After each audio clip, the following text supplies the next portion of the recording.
El libro del profeta Malaquías. Él vivió alrededor de 100 años después de que los israelitas habían regresado de su exilio en Babilonia, y su mensaje estaba dirigido al pueblo que ya tenía algún tiempo viviendo en Jerusalén. El templo había sido reconstruido hace algún tiempo y las cosas no iban bien. Solo recuerda las historias de Esdras y Nehemías. Ahora, cuando los israelitas regresaron del exilio, sus expectativas eran altas. Ellos regresarían y reconstruirían sus vidas y el templo. Todas las asombrosas promesas de los profetas se harían realidad. El Mesías vendría y establecería el reino de Dios sobre un Israel unificado y sobre las naciones, y traería justicia y paz para todos. Pero eso no es lo que sucedió. Los israelitas que habían repoblado la ciudad demostraron ser tan infieles a Dios como sus ancestros, resultando en pobreza e injusticia. Así que en Malaquías descubrimos lo corrupta que se ha vuelto esta generación. El libro está diseñado como una serie de disputas, y la mayoría de las secciones comienzan con Dios diciendo algo, haciendo una declaración o acusación. Y luego Israel estaría en desacuerdo o cuestionaría la declaración de Dios, y luego Dios respondería y ofrecería la última palabra. Esto sucedió 6 veces. En las primeras 3 disputas, Dios expone la corrupción de Israel, y en las últimas 3 disputas, Él confronta su corrupción. Y la impresión general que obtienes de estos argumentos y disputas es que el exilio fundamentalmente no cambió nada en el pueblo. Los corazones de Israel están tan duros como siempre.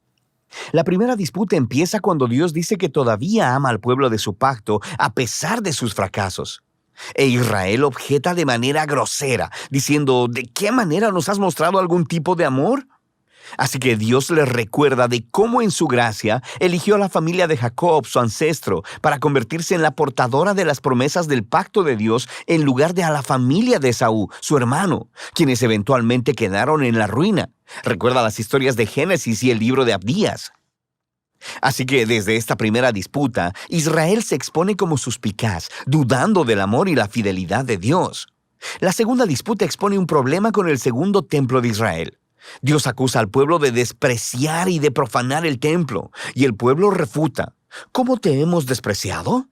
Así que Dios responde enfocándose en el pueblo, en cómo traen ofrendas vergonzosamente patéticas con animales enfermos e impuros que muestran que no valoran ni honran a su Dios. Pero no es solo el pueblo, también los sacerdotes que administran el templo. No solo toleran, sino que participan en estas formas de adoración corrupta. Desde arriba hasta abajo, el pueblo de Dios ha demostrado ser infiel. En la tercera disputa, Dios acusa a los hombres israelitas de traición para con Dios y con sus esposas, lo que por supuesto ellos niegan. Y Dios expone la tóxica combinación de idolatría y divorcio que está teniendo lugar. Tienen a hombres israelitas casándose con mujeres no israelitas, y luego adoptando en sus hogares la adoración a los dioses ancestrales de sus esposas. Recuerda la historia de Nehemías capítulo 13.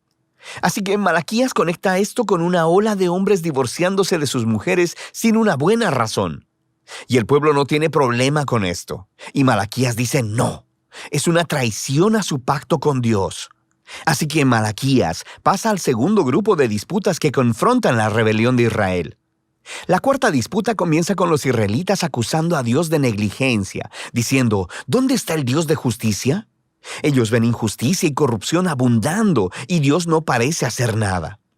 Así que Dios responde diciendo que Él enviará un mensajero que preparará al pueblo para el regreso personal de Dios en el día del Señor. Él vendrá como fuego para purificar a su pueblo y para remover la idolatría y la inmoralidad sexual y la injusticia, para que solo el remanente fiel sea su pueblo. En la quinta disputa, Dios llama al pueblo a volverse a Él, a lo que el pueblo responde, ¿cómo podemos regresar? Así que Dios confronta su egoísmo, les muestra cómo han dejado de ofrecer diezmos de sus ingresos para el templo. Esa palabra, diezmo, solo significa una décima parte. Es la cantidad de ingreso y frutos que los israelitas debían donar anualmente para mantener al templo y a sus sacerdotes. La práctica se explica en diferentes partes de la Torá. Ahora, sabemos por Malaquías y por el libro de Nehemías que el pueblo estaba descuidando esta responsabilidad. Así que el templo se estaba deteriorando. Y Dios los confronta. Él dice que quiere bendecirlos con abundancia, pero solo si ellos van a ser fieles. En la disputa final, el pueblo acusa a Dios y dice que servirle no tiene caso. Ellos observan a los malvados y orgullosos teniendo éxito en la vida y Dios no hace nada. Y la respuesta de Dios, por primera vez en el libro, no es un discurso, sino más bien una historia corta acerca del remanente fiel en Israel, de las personas que temen al Señor y aman reunirse y hablar acerca de cómo honrar a Dios y cómo servirle. Así que Dios ordena que un libro memorial sea escrito para estas personas, para que puedan leer el libro y recordar el carácter y las promesas de Dios.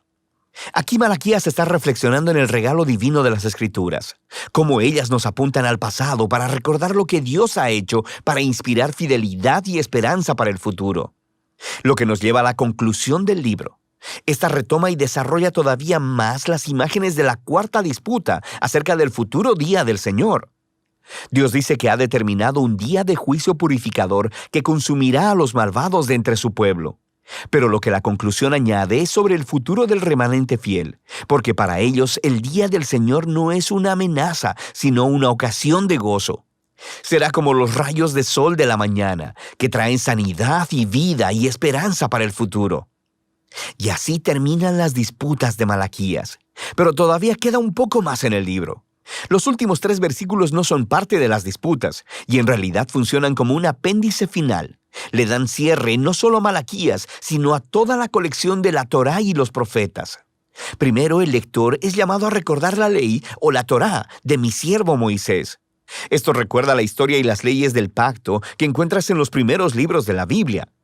Pero luego, escuchamos este resumen de los libros de los profetas. Yo les envío al profeta Elías antes que venga el día del Señor, quien restaurará los corazones del pueblo de Dios. Así que esta conclusión resume la Torá y los profetas como una historia unificada que apunta al futuro. Israel fue redimido por Dios y luego lo traicionó por la rebelión y dureza de sus corazones, quebrantando las leyes de la Torá. Pero las Escrituras anticipan un día en el futuro en que Dios enviará un nuevo profeta, un Moisés, un nuevo Elías, quien restaurará al pueblo de Dios y sanará sus duros corazones.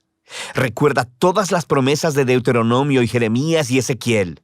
Así que este apéndice final presenta las Escrituras como un regalo divino para leer, meditar y orar. Nos dicen la verdad acerca de la condición humana, acerca de nuestro egoísmo y pecado. Pero también anuncian la promesa de Dios de que un día Él enviará un mensajero y que luego Él se presentará personalmente para confrontar la maldad, para restaurar a su pueblo y para traer su justicia sanadora. Y de esta esperanza futura tratan Malaquías, la Torá y todos los profetas.